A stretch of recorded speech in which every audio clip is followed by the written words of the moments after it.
On last week's show, way up in the Great Bear Lake region of the Canadian Arctic, we shared an amazing and super rare big game hunting adventure. The closer you get, the more excited you get about this stuff.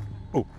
After arriving at Plummer's Great Bear Lake Lodge, along with two good friends, we set out for Musk Ox. Don't think it could be much sweeter than being downwind like we are. An incredible prehistoric big game species that survived the Ice Age by resisting the temptation to migrate south. Okay, the bull's the one just left of that cow. Yeah, you can see him there. He's got his boss kind of tilted towards us. You can see the curl of that right side of his horn. Yep, by staying put and adapting to the extreme Arctic environment, Musk Ox avoided early hunters and climate change and have resided in this remote place ever since. Babe is crawling. He's really put everything into this. I mean, everything.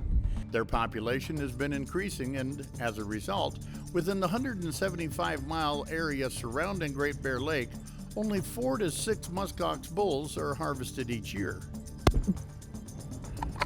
Yeehaw! That did it. Oh, that did it. The high point of many years of hunting. How thankful I was to check the taking of a top 20 Boone and Crockett trophy off my bucket list. I'm still in absolute awe. Good friend Jerry Faust also scored on a huge bull that green scored either number 7 or 8 in the world all time. Isn't this beautiful? Look at that thing. In fact, after only 2 days of hunting, 4 out of 5 hunters in camp had successfully harvested B&C bulls. Which brings us back to our one last remaining Musk Ox hunt to share for today. So let's get back to Great Bear Lake, where last August Harry Fisher set out, hoping to take his trophy bull of a lifetime with his bow. Definitely not an easy feat to accomplish.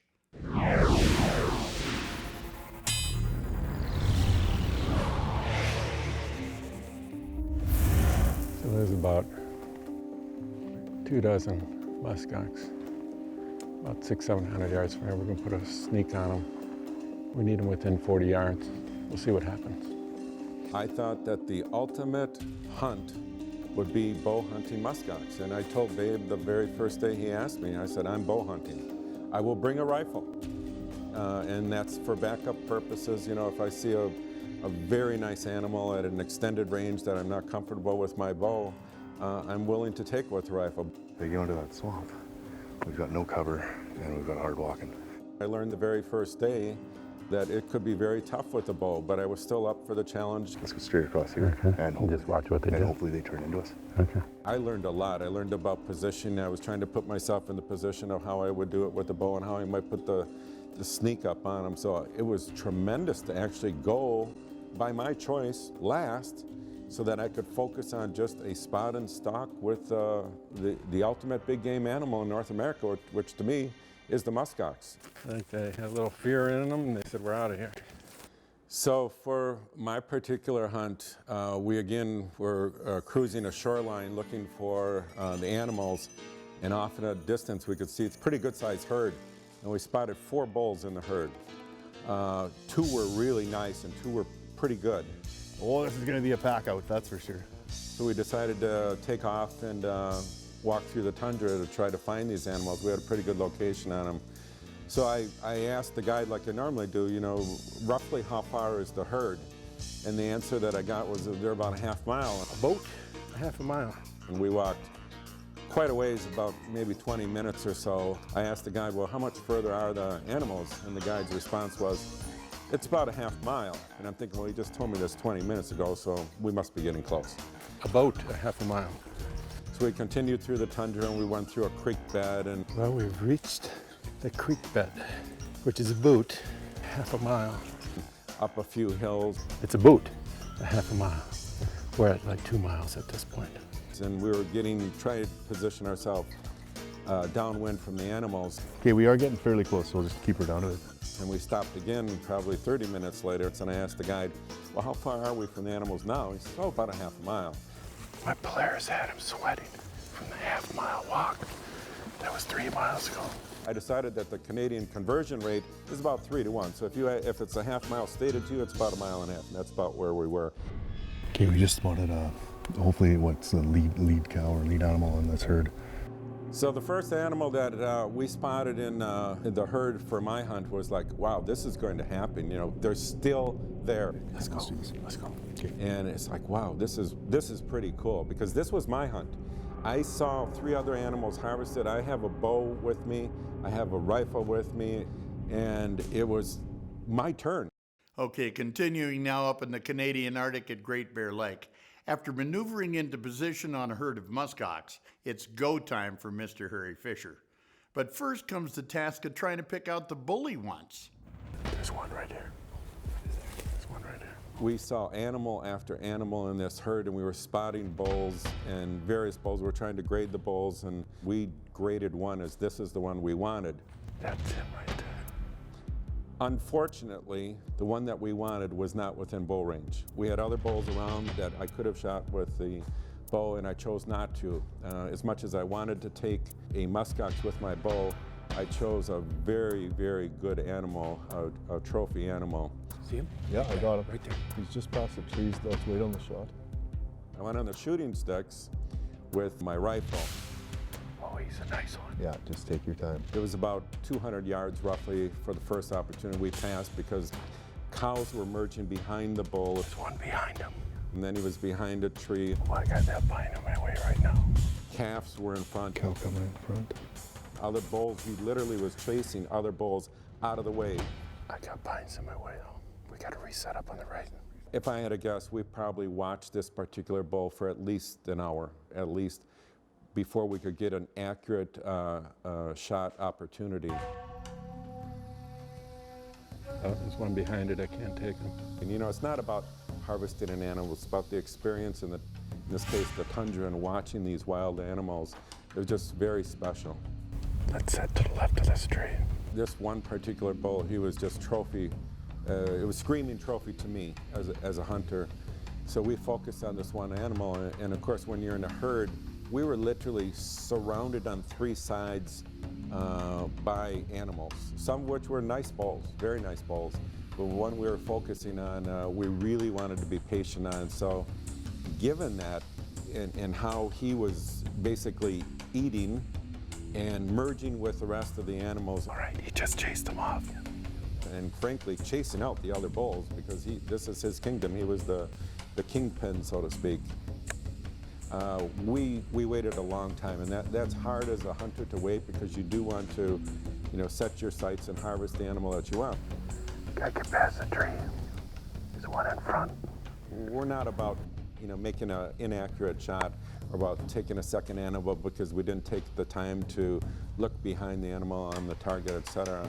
So we waited, but when it was time, and after, I would say, 10, 12 different setups on the shooting sticks, we finally got to within 140 yards of the animal.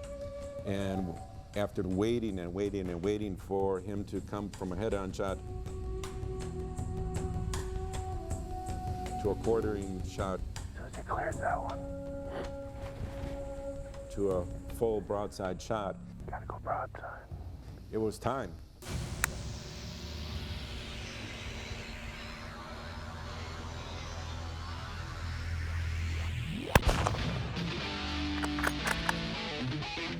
Another shot. Here he comes. You might want to move. Hey, get out of here. Holy get out of here. Get out of here, dog. Hey, boy. Get going, boy. That's happening for you, boys. Woo! Yeah. It's all right. It's all right. That was intense. Yeah.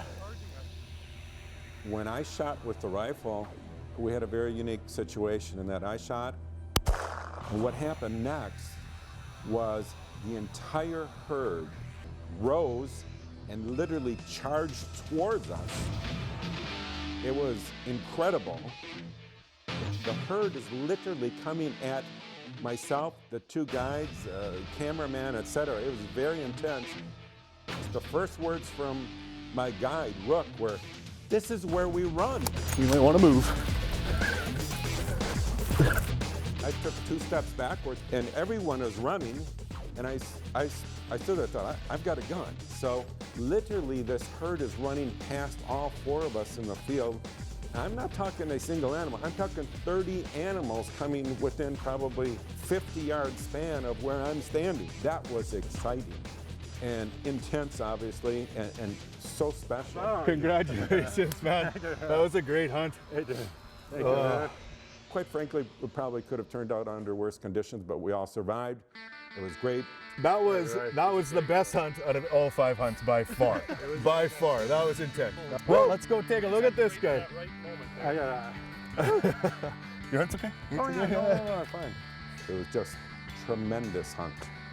Harry, thank you so much. That was a rush. Oh, that was you're awesome, kidding me? man. Thank you. That was a good hunt. You're kidding me, right? You're thanking me? Woo! That's a big bull, Harry. Look at that. Look at the boss on that. That's a treasure. Beautiful. There. Wow. Yeah, it's an old guy. Nice silverback. Wow. I love the brown on the Nice. back. They're all the way back. Good shot, man. Thank you, guys. Good shot.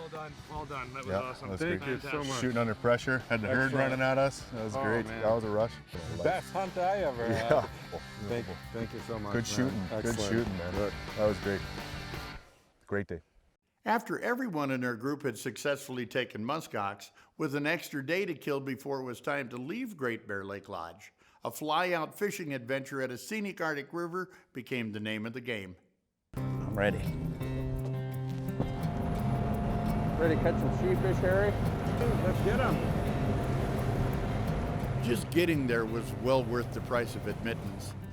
Welcome, fellas. And I wish we had time to fully share the amazing number of colorful lake trout and Arctic grayling Harry Fisher and Jerry Faust caught from this crystal clear river on that bright sunny August day. Isn't that beautiful? But the story I'd really like to focus on more is a rare species of fish found only in the Arctic, and the lifelong dream my cameraman has always had to catch just one. And being the unbelievably caring employer that I am, I graciously bowed out to give Nate Berg his chance to finally tackle Arctic sheefish. Not knowing what they were, early explorers called them in-canoe, which means unknown fish. They're the largest member of the whitefish subfamily, and Nate soon found out what a kick they are to catch. Here's a sheefish, boys. We got a sheefish. Outstanding. Oh my. Yep. Oh, Now we're getting them. yeah, sheefish. Sheefish. Woo! Look at the size of him.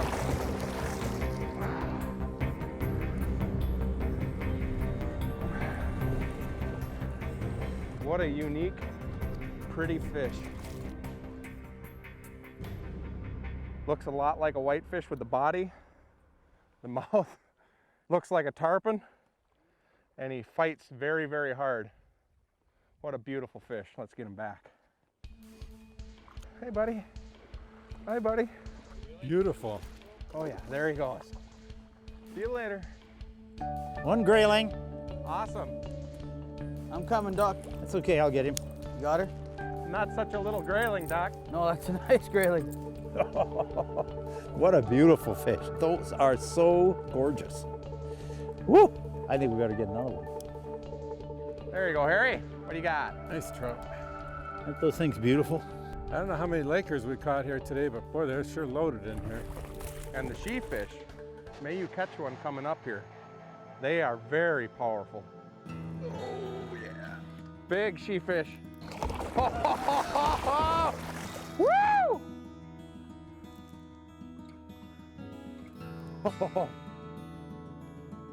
This thing is big, guys. This is a, wow! This is a 20-pound fish, guys.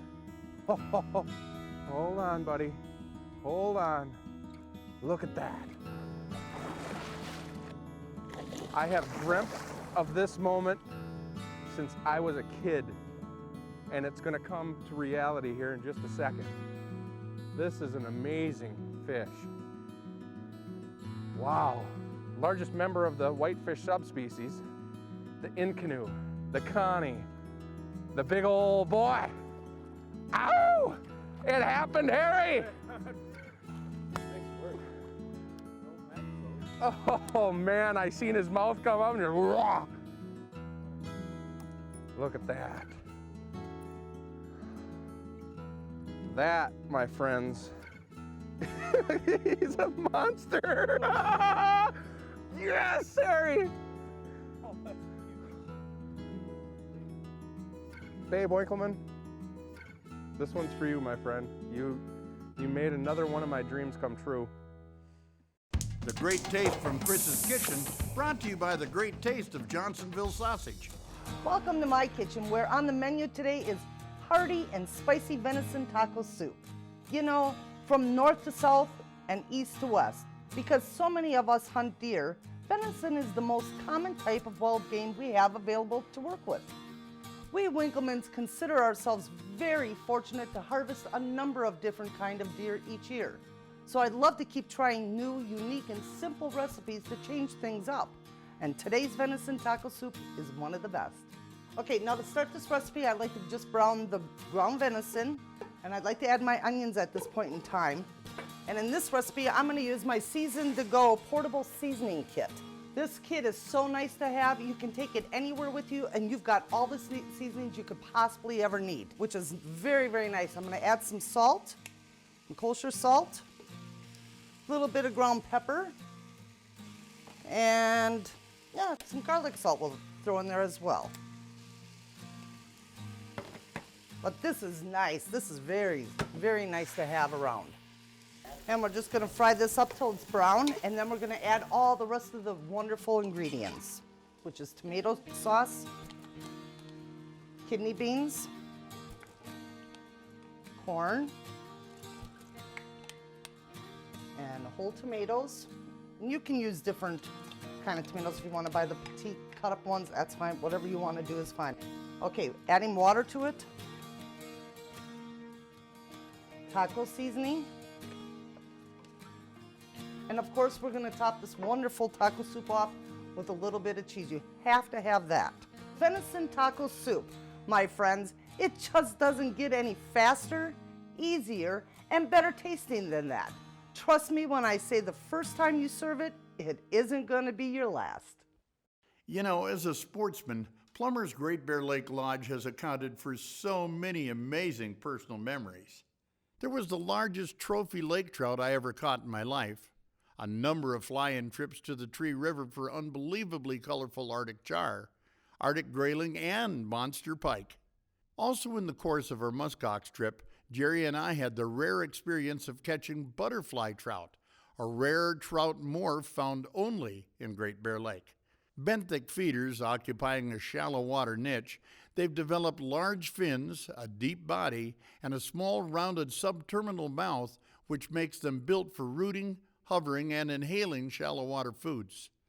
Of course, you can ask my cameraman about Sheefish. Wow! Just be prepared to listen for a while. This is a 20-pound fish, guys. But friends, to me, musk ox hunting is the absolute icing on the cake thus far. I know it's my job to put the whole experience into words, but to be honest, I struggle to get them out in a way that accurately expresses how it made me feel. The terrain and the particulars of where we stayed made our hunts unique. Whether you're hunting, fishing, or just out exploring, the Arctic Circle is a wonder to behold. Even if none of us had the opportunity to pull the trigger, witnessing and getting close to these truly majestic musk ox would have been enough. But yes, we did come to Great Bear for the adrenaline rush of taking one down and knowing the thrill. And by that token, any expectations were so far surpassed it's ridiculous. You know, most of the time I'm genuinely content with more local hunting traditions with family and close friends. Any opportunities outside of those to go hunting for the species I cherish, I've always considered a bonus. But musk ox above the tree line and the way everything panned out on this trip? Well, all I could do to express my appreciation was bow my head, silently say thank you, and hope that it was heard by whoever may have been listening up there. I'm Babe Winkelman. Thanks so much for watching, and until next time, everybody, hey, good hunting.